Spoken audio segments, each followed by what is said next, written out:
محمود غزنوی کو بطور فاتح جو عالمگیر اور دائمی شہرت حاصل ہوئی اور جن فتوحات کی وجہ سے اس پر تنقید کی گئی اور بعض مورخوں نے کردار کشی کرنے میں بھی کسر نہ چھوڑی، وہ ہندوستان کی فتوحات تھی۔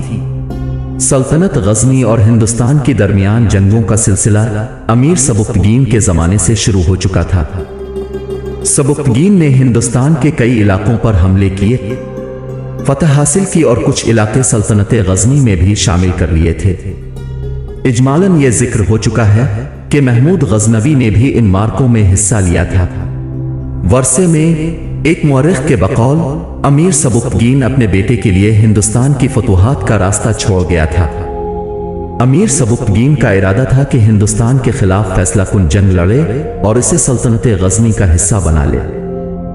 وہ اپنے عزائم کی تکمیل اس لیے نہ کر سکا کہ زندگی نے اسے مہلت نہ دی۔ ذکر ہو چکا ہے کہ پشاور کو امیر سبکتگین نے سلطنت غزنی کا حصہ بنا لیا تھا۔ وہاں 2000 غزنی فوج تعینات تھی۔ اس فوج کے ذریعے جے پال کو نقد اور ہاتھیوں کا سالانہ خراج ادا کرنا ہوتا تھا، جس سے وہ کتراتا رہتا تھا۔ تاوان جنگ کی رقم تو اس نے ادا کر دی تھی، لیکن خراج اس نے ایک بار بھی ادا نہ کیا تھا۔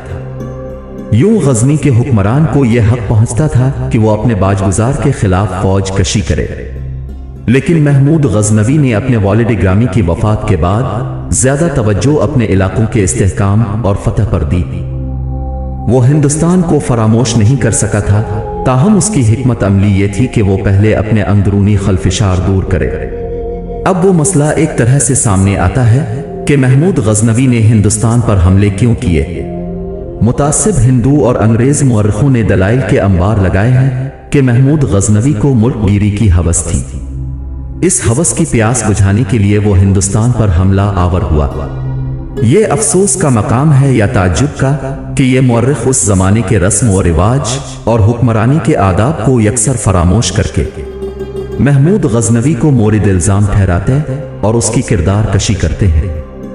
اس زمانے میں اور آج بھی مختلف صورت میں جو حکمران اپنے باجگزاروں سے خراج وصول نہیں کر سکتا تھا، اس کی حکومت کمزور سمجھی جاتی تھی اور اس کا سارا دبدبہ ختم ہو جاتا تھا۔ اصل واقعات کو یہ متعصب مورخ یکسر نظر انداز کر دیتے ہیں۔ ہم پہلے تفصیل سے بتا چکے ہیں کہ جنگ کا آغاز امیر سبکتگین نے نہیں بلکہ جے پال نے کیا تھا۔ سوال پیدا ہوتا ہے کہ اگر وہ جنگ جے پال جیت جاتا تو کیا فاتح کی حیثیت سے وہ خراج وصول نہ کرتا، اور اگر اسے خراج کی رقم ادا نہ کی جاتی تو کیا وہ فوج کشی نہ کرتا؟ اگر جے پال ایسا کرتا تو مورخ اس کو الزام نہ دیتے۔ چونکہ محمود غزنوی مسلمان تھا، اس لیے اسے الزامات کا نشانہ بناتے وقت تمام آداب و قواعد فراموش کر دیے گئے۔ 391 ہجری کا زمانہ ہے۔ محمود غزنوی سلطنت غزنی کے اندرونی امور بہت حد تک نمٹا چکا تھا۔ سلطنت غزنی استحکام و ترقی کے ایک نئے دور میں داخل ہو چکی تھی۔ سلطان محمود غزنوی کو جے پال کی بدعہدی یاد آئی اور اس نے خراج کی ادائیگی کا مطالبہ کیا۔ متعصب مورخ یہ حقیقت بھی نظر انداز کر دیتے ہیں کہ جب پہلی بار جے پال نے بدعہدی کی اور دوسری بار اس کے خلاف کارروائی کی گئی، تو جب اس نے پھر صلح کے لیے درخواست کی تو یہ محمود غزنوی ہی تھا جس کے اصرار پر جے پال کو معاف کر کے صلح کی درخواست منظور کر لی گئی۔ سلطان محمود غزنوی امیر سبکتگین کا جائز اور حقیقی وارث تھا۔